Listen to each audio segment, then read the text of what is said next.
தமிழ்நாடு வணிகர் சங்களுடைய பேரமைப்பினுடைய தலைவர் விக்ரமராஜா மற்றும் நிர்வாகிகள் அடிக்கடி என்னை வந்து சந்திப்பாங்க. அவங்க வைக்கிற கோரிக்கைகளையும் தொடர்ந்து நிறைவேற்றி கொடுத்துக்கிட்டு இருக்கிறோம்.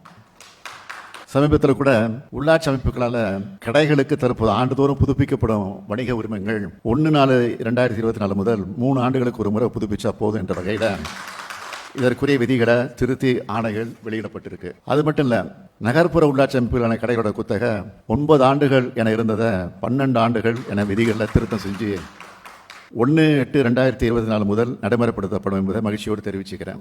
விக்ரமராஜா மற்றும் நிர்வாகிகள் சமயத்தில் சந்திச்சப்போ தமிழ்நாட்டோட எல்லா கடைகள்லையும் தமிழ் பெயர் பலகை அமைக்க நடவடிக்கை எடுக்கப்படுறதா வாக்குறுதி அளிச்சிருக்காங்க. தமிழ்நாட்டின் வீதிகளில் தமிழை காண முடியவில்லைன்னு யாரும் சொல்லக்கூடாது. அந்த அளவுக்கு பெயர் பலகைகளை தமிழில் மாற்ற முன்வர வேண்டும் என்று கேட்டுக்கொள்கிறேன். நீங்கள் எப்போதும் எந்த நேரமும் என்னாலும் என்னை வந்து சந்திக்கலாம். நீங்கள் கொடுக்கின்ற கோரிக்கைகளை கண்டிப்பாக கனிவுடன் பரிசீலிக்கப்பட்டு அடுத்தடுத்த வருகின்ற கூட்டங்களில் கண்டிப்பாக அமுல்படுத்தப்படும் என்றதையும் கூறியிருக்கிறார்கள். நமக்குள் இடைத்தரகர்கள் இருக்கக்கூடாது என்பதை இதுவரைக்கும் எந்த முதல்வரும் சொல்லிய வரலாறு தமிழ்நாட்டில் இல்லை. நான் 40 ஆண்டு காலம் வணிகத்துறையில ஈடுபட்டு இருக்கிறேன்.